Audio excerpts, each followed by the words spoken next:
آزمائش جب برداشت سے باہر ہو جاتی ہے تو بہت سے لوگ اللہ سے بار بار مانگنے لگتے ہیں، یہی دعا کرتے ہیں کہ یا باری تعالیٰ کہ یہ آزمائش کب ختم ہوگی؟ تو آس پاس کے لوگ یہ کہنے لگتے ہیں کہ کیوں مانگ رہے ہو، یہ تو تمہارے نصیب میں نہیں ہے۔ یہی وہ وقت ہوتا ہے جب اللہ تمہارا یقین دیکھتا ہے اور تمہارے لیے اپنی مدد بھیجتا ہے۔ یقین سے آگے جا کر مانگو گے، لوگوں کی باتوں کو ٹھکرا کر مانگو گے تو پھر دیکھنا کہ اللہ کہاں کہاں سے تمہارے لیے وسیلے بناتا ہے، اور جو ممکن لگتا ہے وہ بھی اللہ ممکن کر کے دکھاتا ہے۔ تھک گئے ہو تو تھوڑا سا انتظار باقی ہے، تمہاری چاہت کو اللہ کی چاہ بنانے کے لیے تھوڑی اور اطاعت باقی ہے۔ جس آزمائش کے لیے اللہ نے تمہیں چنا ہے اس کا انعام ابھی بھی باقی ہے، تو دعا مانگتے رہا کریں، کیونکہ اللہ نے خود فرمایا ہے کہ مشکل کے ساتھ آسانی ہے۔ میں جانتی ہوں کہ صبر ایک بہت مشکل آزمائش کا نام ہے۔ زندگی کے اکثر مقام پر ایسا وقت بھی آتا ہے جب انسان بے شک فطری طور پر ہی یہ کہتا ہے کہ یا اللہ آخر کب تک، اور میں ہی کیوں، بہت تھک چکا ہوں۔ مگر یہ بات یاد رکھنی چاہیے کہ آپ کی آزمائش جتنی مشکل ہوگی اللہ اس کا اجر عظیم اتنا ہی زیادہ دے گا۔ یہ جو آزمائش ہوتی ہے نا، اس میں کسی کو کوئی استثنا نہیں ہوتا، عظیم پیغمبران دین کو بھی نہیں، ہمارے پیارے حبیب صلی اللہ علیہ وآلہ وسلم کو بھی نہیں، جن کے لیے یہ کائنات، چاند، ستارے تخلیق کیے گئے، وہ بھی آزمائے گئے تھے۔ آزمائش تو دراصل حقیقتاً ایک رحمت کی صورت میں ہوتی ہے۔ اللہ تعالیٰ اپنے محبوب بندوں کو نوازنے کا وسیلہ پیدا کرتا ہے۔ بے شک قرآن میں اللہ فرماتا ہے کہ انسان کو آزمائش کے لیے پیدا کیا گیا ہے۔ من پسند چیز کا مل جانا آزمائش ہے، اور اسی کا کھو جانا بھی آزمائش ہے۔ انسان تو ہمیشہ ہی سے اپنی پسندیدہ چیز کے ذریعے ہی آزمایا جاتا ہے۔ غیر اہم چیزیں تو ساری زندگی پیروں میں رولتی رہتی ہیں اور ہونے کے باوجود بھی کسی کو نظر نہیں آتی۔ آزمائش طویل اس لیے بھی ہوتی ہے کیونکہ تم درد میں ہی تو اللہ سے ملتے ہو۔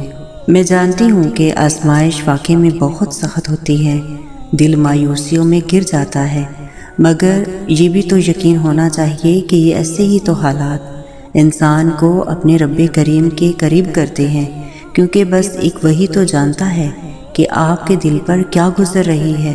تو بس مطمئن رہیے، اس ذات پر بھروسہ رکھیے جو دلوں کے حال سے بخوبی واقف ہے۔ رب کا فضل تو تمہارا انتظار کر رہا ہے، کب تم اس سے مانگو، کب اس کے قابل ہو کہ وہ تمہارے سامنے ظاہر کر دیا جائے۔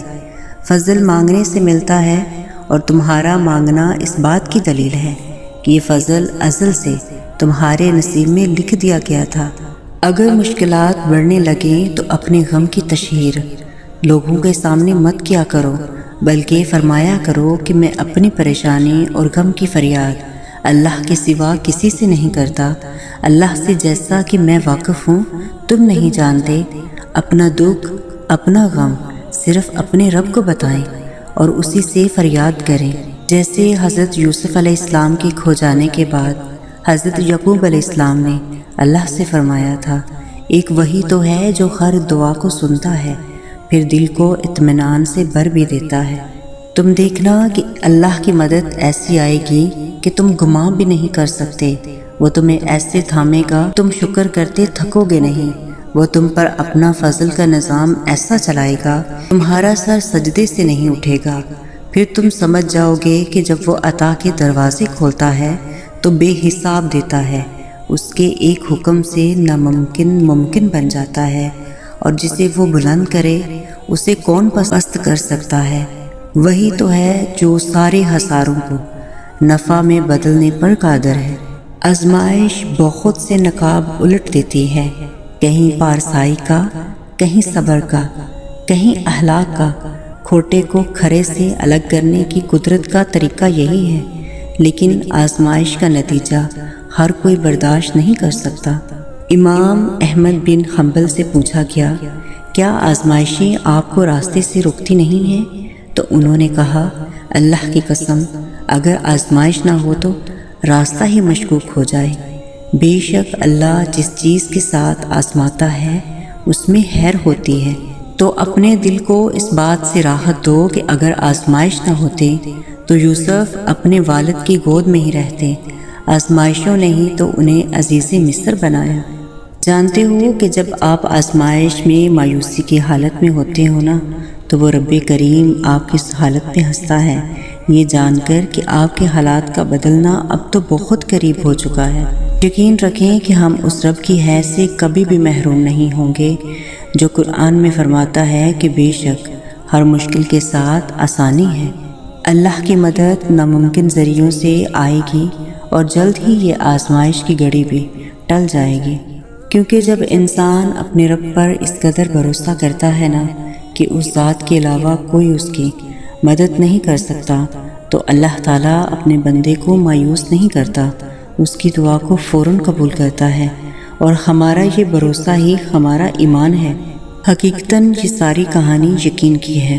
حضرت موسیٰ علیہ السلام کو یقین تھا کہ سمندر میں سے راستہ بنے گا، تو ہم اپنی دعاؤں پر یقین کیوں نہیں رکھتے؟ یقین تو دعا کا لازمی حصہ ہے۔ ہمارا رب بھی تو وہی ہے جو حضرت موسیٰ علیہ السلام اور حضرت ابراہیم علیہ السلام کا تھا، ہمارے لیے بھی وہی آسانیاں پیدا کرے گا، بس اپنے یقین کو کامل رکھیں۔ جو دعا کی توفیق دیتا ہے وہ قبول بھی کرتا ہے۔ تو اگر آپ کو آزمائش سے نکلنے کا کوئی راستہ نہ ملے تو سب سے پہلا کام یہی کریں کہ فوراً صدقہ دیں۔ آپ اللہ کے بندوں کے لیے راستے ہموار کریں گے نا تو اللہ آپ کے لیے راستہ ہموار کرے گا۔ آپ اس کے بندوں کی مدد کریں گے تو وہ بھی آپ کی مدد کرے گا۔ اور یاد رکھیں کہ صدقہ صرف 1000 روپوں سے نہیں ہوتا، صدقہ نیت کا ہوتا ہے۔ آپ نے اللہ کی رضا کے لیے جو دے دیا ہے وہی آپ کا صدقہ ہے، پھر وہ پیسے ہوں، وقت ہو، ہمدردی ہو، علم ہو، کوئی نصیحت ہو یا چند میٹھے بول ہی کیوں نہ ہو۔